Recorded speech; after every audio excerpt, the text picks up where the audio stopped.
കണ്ടില്ലേ മഹാന്മാരായ മദീനയുടെ നായകരാരാണ്? ലോകത്ത് മുഴുവനും സധീരമായി ഇടപെടാൻ പറ്റുന്ന കരുത്തുള്ള ജനതയാണ്. ഒരു ഉദാഹരണം മഹാന്മാര് എഴുതിയത് ഞാൻ വായിക്കുകയാണ്. എന്തെന്നല്ലേ, അതാ മഹാന്മാര് രേഖപ്പെടുത്തുന്നു. റൗദുർ റയാഹീനിൽ ഇമാമുൽ യാഫഈ റളിയല്ലാഹു അൻഹു ഒരു യുവാവിനെ പരിചയപ്പെടുത്തുകയാണ്. ആ യുവാവിന്റെ അവസ്ഥ എന്താണ്? ലഖീതു ബിൽ ബസറത്തി റജുലൻ യുഅറഫു ബിൽ മിസ്കി. കസ്തൂരിയുടെ ഗന്ധമുള്ള ഒരു ചെറുപ്പക്കാരൻ. കസ്തൂരി മാനല്ല, കസ്തൂരി മ്യാനാണ് എന്ന് വേണമെങ്കിൽ പറയാം. ഇപ്പൊ കസ്തൂരി ഗംഗയൊക്കെ വളരെ തിളച്ചു നിൽക്കുന്ന രാഷ്ട്രീയ സാഹചര്യമല്ലേ. ഏതായാലും അങ്ങനെ നല്ല സുഗന്ധമുള്ള ഒരു മനുഷ്യൻ അതാ കാണുന്നു.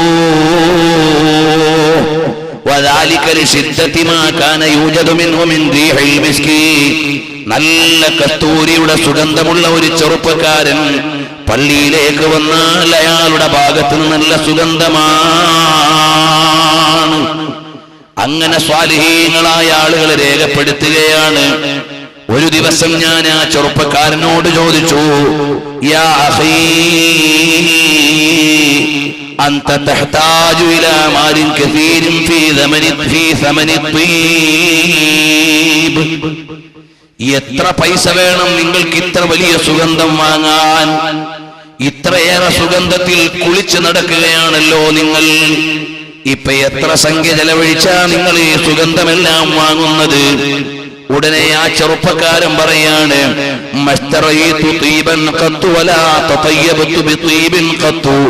ഞാൻ ഒരു സുഗന്ധവും വാങ്ങാറില്ല, ഒരു സുഗന്ധവും ഉപയോഗിക്കാറില്ല. എന്റെ ഒരു സംഭവം ഞാൻ പറയാം. എന്നിട്ട് ആ ചെറുപ്പക്കാരൻ പറയുകയാണ്, ഞാൻ ബഗ്ദാദുകാരനാണ്,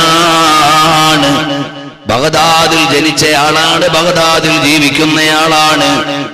ഞാനിങ്ങനെ ചെറിയ കുട്ടികളൊക്കെ പഠിച്ചും ജോലി ചെയ്തും വളർന്നു വരുന്നത് പോലെ നല്ല സൗന്ദര്യമുള്ള, എല്ലാവരും എന്റെ സൗന്ദര്യത്തിൽ ശ്രദ്ധിക്കാറുണ്ട്. അങ്ങനെ സുന്ദരനായ ഒരു കുട്ടിയായി ഞാനിങ്ങനെ വളർന്നു വരുമ്പോൾ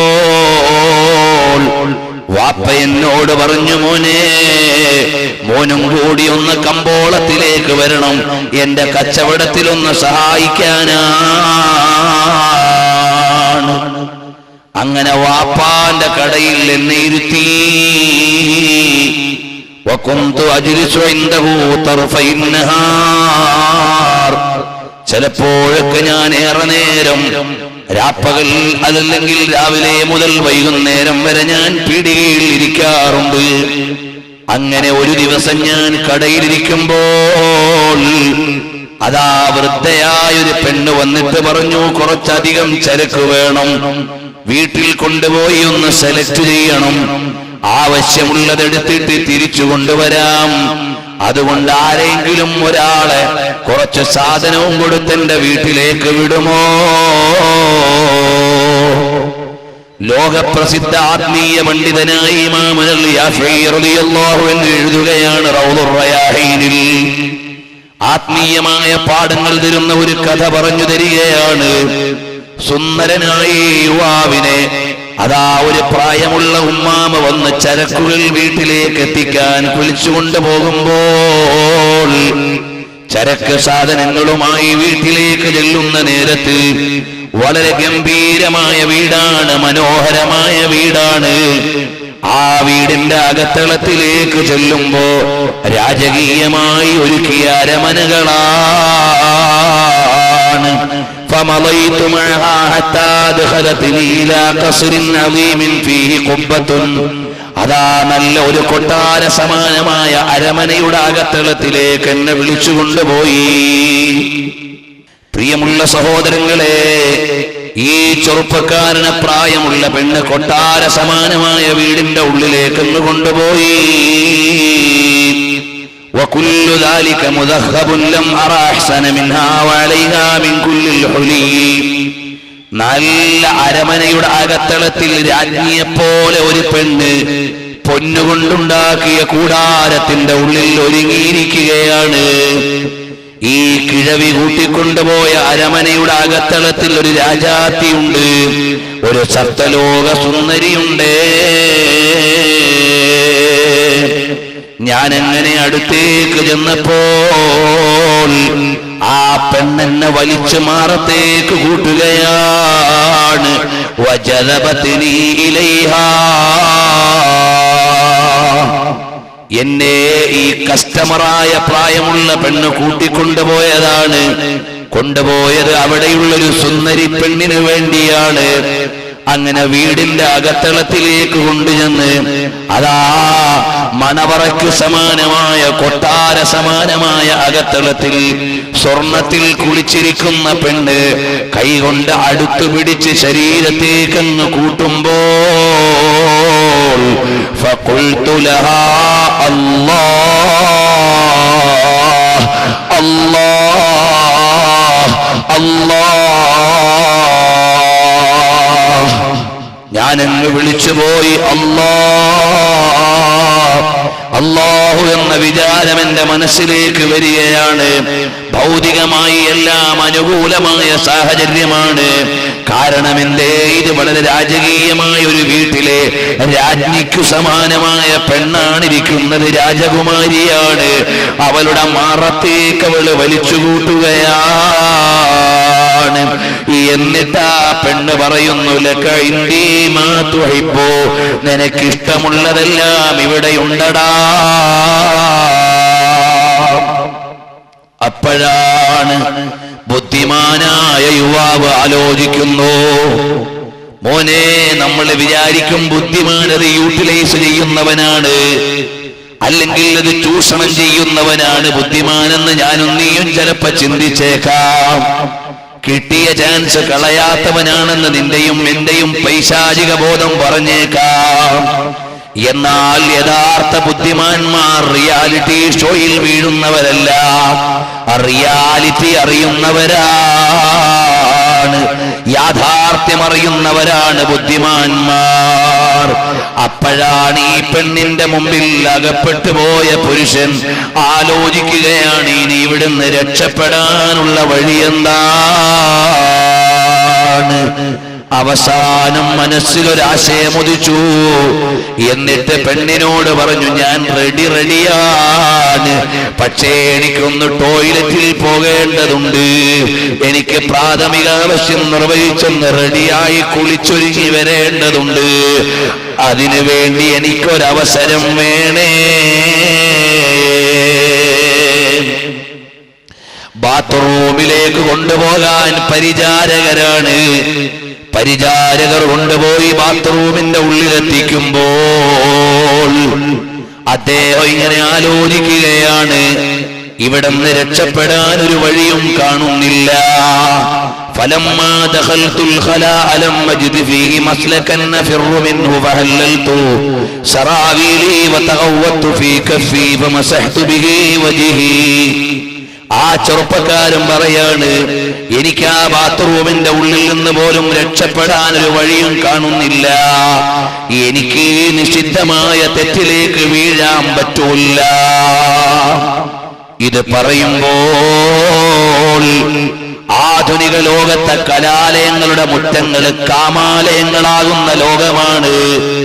ഏറ്റവും കൂടുതൽ ലൈംഗിക നിയന്ത്രണ വസ്തുക്കൾ വിറ്റഴിക്കപ്പെടുന്നത്, ലൈംഗികാനുബന്ധ വസ്തുക്കൾ വിറ്റഴിക്കപ്പെടുന്നത് നമ്മുടെ നാട്ടിലെ പൊതുകലാലയങ്ങളുടെ പരിസരത്താണെന്ന് സർവേകൾ പറയുമ്പോൾ വിശാലമായി ഞാൻ ആ വിഷയത്തിലേക്ക് കടക്കുന്നില്ല. നമ്മുടെ കുട്ടികൾ നമ്മുടേതല്ലാതാകുന്നുവോ? എന്റെ പ്രസംഗത്തിൽ ഞാൻ അതിന്റെ ഡേറ്റകൾ ഉൾക്കൊള്ളിച്ച് സംസാരിച്ചിട്ടുണ്ട്. ഇപ്പോഴാ വിഷയത്തിലേക്ക് കടക്കാൻ നേരം പോരാ. പ്രിയമുള്ള സഹോദരാ,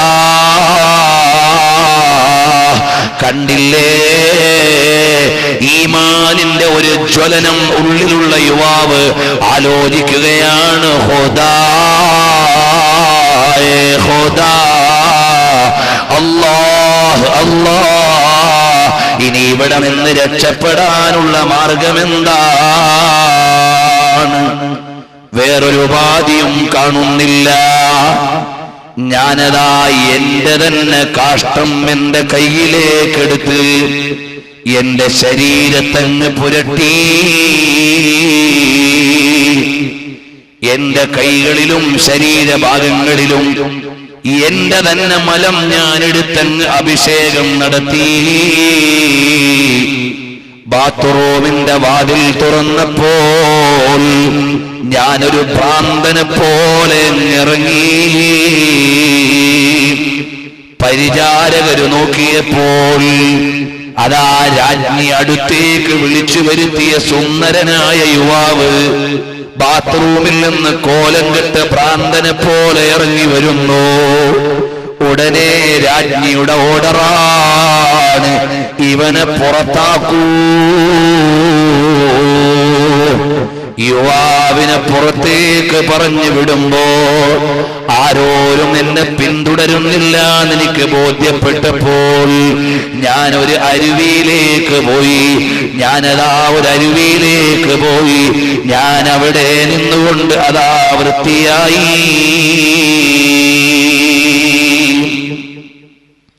ഞാൻ അവിടെ നിന്ന് വൃത്തിയായി. فغسلت ثيابي ووجهي وسائر بدني. ഞാൻ ശരീരം മുഴുവനും കഴുകി വൃത്തിയായി. ومضيت إلى منزلي ولم أحدث به أحدا. ഞാൻ വീട്ടിലേക്ക് ചെന്ന് ആരോടും കഥയൊന്നും പറഞ്ഞില്ല. فرأيت تلك الليلة في منامي رجلا. അങ്ങനെ രാത്രി കിടന്നുറങ്ങുമ്പോൾ അതാ ഒരു മനുഷ്യൻ വരുന്നു. അതാ കിടന്നുറങ്ങുമ്പോൾ ഒരു മനുഷ്യൻ വരുന്നു. ഫഖാല ലീ, ആ വന്നയാൾ എന്നോട് പറയുകയാണ്, ഐന യൂസുഫ് ബിൻ യഅഖൂബ് ബിൻ ഇസ്ഹാഖ് ബിൻ ഇബ്രാഹിം ഖലീലില്ലാഹി മിൻക. ഓ മോനെ, യൂസുഫ് നബിയും തോൽപ്പിച്ചു കളഞ്ഞല്ലോ മോനെ. യൂസുഫ് നബിയും പിന്നിലായതുപോലെയുണ്ടല്ലോ മോനെ. അപ്പോൾ സ്വപ്നത്തിൽ വന്നുകൊണ്ട് ഒരു യുവാവ് പറയാണ്, ബഹുമാനപ്പെട്ട ഇമാമുൽ യാഫി റളിയല്ലാഹു അൻഹു റൗദുർ റയാഹീനിൽ എഴുതിയ സംഭവമാണ് ഞാൻ വായിക്കുന്നത്. വന്നുകൊണ്ട് ചോദിക്കുന്നു, എവിടെയാണ് യൂസുഫ് നബി അലൈഹിസ്സലാം? യൂസുഫ് നബി അലൈഹിസ്സലാമും നിങ്ങളുടെ പിന്നിലായി പോകുന്നത് പോലെയുണ്ട്. അതഅരിഫുനീ, നിങ്ങൾക്ക് എന്നെ അറിയുമോ? ഖുൽതു ലാ, എനിക്ക് നിങ്ങളെ അറിയൂല. ഖാല അന ജിബ്രീൽ, ഞാൻ ജിബ്രീലാണ്.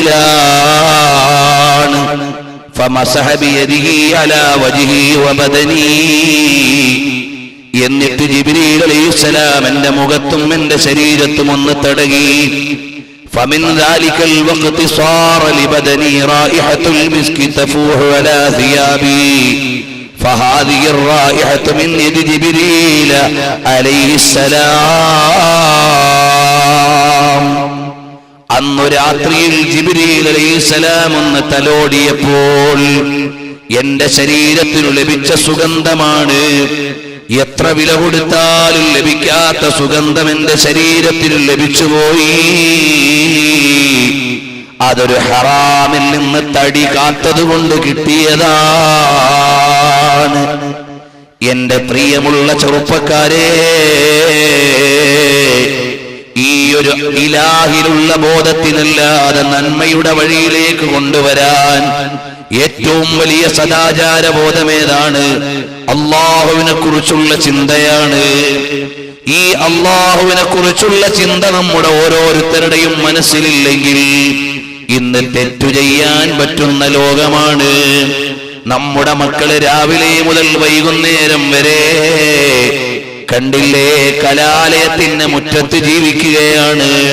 ചെറുപ്പക്കാരിയായ മകള് രാവിലെ മുതൽ വൈകുന്നേരം വരെ അന്യപുരുഷന്മാരോട് ഇടകലർന്ന് ജീവിക്കുകയാണ്. എന്ത് തെറ്റും ചിന്തിക്കാൻ അനുകൂലമായ സാഹചര്യമാണ്. അവര് തെറ്റിലേക്ക് വഴുതി വീഴാതിരിക്കണമെങ്കിൽ ഒരു ഉയർന്ന സദാചാര ബോധം വേണ്ടേ മോനെ?